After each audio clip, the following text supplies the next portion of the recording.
Hər birini salamlayıram, hörmətli müəllimlərin işə qəbuluna hazırlaşan müdavimlər və müəllimlər. Ümumiyyətlə Ev Haşim kitabından törəməyə aid törəmənin ən sonuncu testindədir. Bu deməli 11-ci testdədir. 11-ci testdə 11-ci və 12-ci suallarda çox maraqlı suallardır. Bilirsiniz ki, bu tipdə testlər dərsliklərdə yoxdur və müəllimlərin işə qəbuluna dərslikdən kənar suallar düşür, yəni çətin suallar düşür. Gəlin bunun izahına baxaq. Bunu yazaram ki, y bərabərdir x-in üstü 2x, düzdürmü? Törəmənin bir qiymətində cavabını soruşur. Gəlin bu tipdə məsələ gördükdə, baxın, həm qüvvətdə, həm dəyişəndə x varsa, o zaman hər tərəfi elenləmək yadınıza düşsün. Hər tərəfi elenləsək, ln y bərabərdir ln x-in üstündə 2x. Loqaritmik funksiyanın xassəsinə görə 2x qarşıya keçər. Ln y bərabərdir 2x vurulsun ln x. Hər tərəfin ayrı-ayrı törəməsini tapsam, ln y-in törəməsi 1 bölü y vurulsun mürəkkəb funksiya kimi y-in törəməsi bərabərdir. 2x-in törəməsi 2 vurulsun ln x. Üstəcələk 2x vurulsun ln x-in törəməsi 1 bölü x. Ki buradan da x-lər bir-birini ixtisar aparır. Nə qaldı əlimdə? Y-in törəməsi bərabərdir. Çarpaz vursam y vurulsun 2 ln x. Üstəgələk 2. 2y. Axı mən y-in də x-in üstü 2x-ə bərabər olduğunu bilirəm. O zaman bizim funksiyamız x-in üstü 2x vurulsun ln vurulsun 2 vurulsun ln x bu şəkildə. Üstə gələk 2 vurulsun x-in üstündə 2x şəklində yaza bilərik.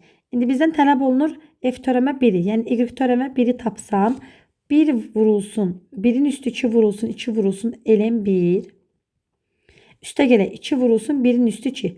Ln 1 sıfıra bərabər olduğuna görə bu hasil sıfıra bərabər oldu. 2 dəfə 1-in 2 doğru cavab olur 11 B variantı. Davam edək növbəti 12-ci suala. Nə deyilir 12-ci sualda? Baxaq. Funksiyanın törəməsini tapın. Baxın, y bərabərdir x-in üstü sinus x. Həm qüvvətdə, həm dəyişəndə həm qüvvətdə, həm əsasda dəyişən olduğuna görə hər tərəfi elenləyək. Ln y bərabərdir ln x-in üstündə sinus x. Biz də bilirik ki, bu sinus x hara keçir? Qarşıya keçə bilər. Sinus x vurulsun ln x. Hər tərəfin törəməsini tapsam, eyni qayda ilə sinus x-in törəməsi kosinus x vuraq ln x. Üstə gələk sinus x bölünsün ln x-in törəməsi 1 bölü x-ə bərabərdir. Buradan y törəmə bərabərdir. Y vurulsun kosinus x vurulsun ln x. Üstə gələk sinus x bölünsün x vuraq y. Y funksiyasında qiymətini gətirib yerinə yazaq. Y törəmə bərabərdir. Deməli 2 üstü sinus x. Ümumiyyətlə y mörtəzə xaricinə çıxardıq da buradan. Burada qalır kosinus x ln x. Üstə gələk sinus x bölü x. Y-in yerinə yazaram bəs. X-in üstü sinus x yazaram. Bu da bizim hansı variantımıza uyğun gəlir? E variantına uyğun gəlir. Sonra burada bir dənə maraqlı bir sual var idi. İndi onu da atım. Deməli, 3-cü sualda şəkli çəkə bilmədim. Deyir ki, daha doğrusu 2-ci sualdır.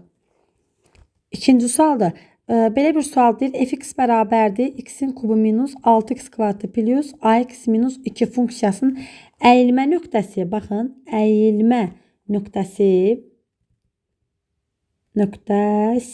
Aha.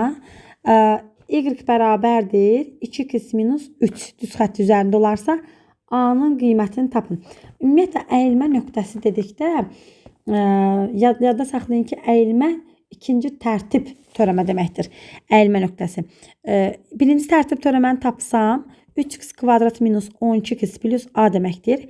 İkinci tərtib törəmədə isə mən birinci əyilmə nöqtəni tapmalıyam da. 6x minus 12 deməkdir. Sıfıra bərabər etsəm x bərabər 2. X-in 2 qiymətini gətirib burada yerinə yazsam y bərabər 2 vur 2 minus 3 bərabər 1. Deməli x-in 2, y-in 1 nöqtəsi. Bax, bu bizim əyilmə nöqtəmiz olmuş oldu. Əyilmə nöqtəsi. Gətirib funksiyada yerinə yazaq. 2 və 1 nöqtəsini. Deməli, 2-nin kubu minus 6 vuraq 2-nin kvadratı. Üstə gələk. 2a minus 2 nəyə bərabər olmalıdır? 1-ə. Buradan da a-nı hesablasaq, a bərabərdir 9,5 almış oluruq. Deməli, a-nın hansı qiymətində? 9,5 qiymətində. Bax, belə maraqlı suallardır. Sonra belə bir sual verə bilər sizə. Məsələ həlli verə bilər törəmədən. Deyər ki, düz bucaqlı 3 bucaq verir. Test 10-da 9-cu sualdır bu. Test 10-un 9-cu sualı. Bir dəqiqə. Test 10-dan sual 9. Deməli, hər hansısa bizə bu şəkildə düzbucaqlı üçbucaq verəcək. Deyir ki, hipotenuzu 12-dir. Hipotenuz 12 olarsa, sahənin ala biləcəyi ən böyük qiymət başqa heç nə vermir. Düzbucaqlı üçbucağın hipotenuzu 12 olarsa, sahəsinin ala biləcəyi ən böyük qiymət tapın.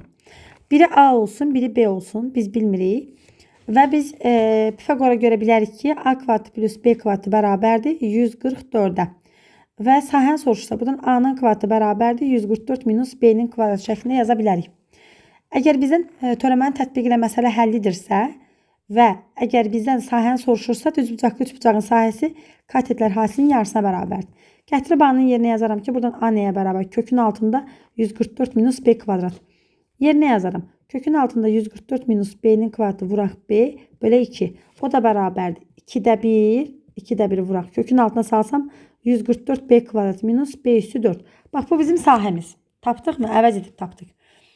Əgər bizdən ən böyük qiymət soruşursa, bilin ki, bunun törəməsi 0-a bərabər olmalıdır.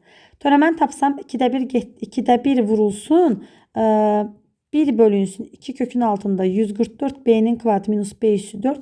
Bir də mürəkkəb funksiya kimi kök altı ifadənin törəməsi 288B minus 4B'nin kubu. 0'a bərabər olmalıdır. Hasil o zaman, daha doğrusu kəsr o zaman 0'a bərabər olar ki, sürət 0'a bərabər olsun. Buradan 200B'ni çıxarsam, 288 minus 4B'nin kvadratı bərabər 0. B getdi 0'a, təbii ki, tərəf 0 ola bilməz. Buradan 4B'nin kvadratı bərabər 288. B'nin kvadratı bərabər 72. B bərabərdir kök altında 72 almış olduq. Yəni B kök altında 72-dirsə, gətirib burada yerinə yazıb A'nın qiymətini tapa bilərəm.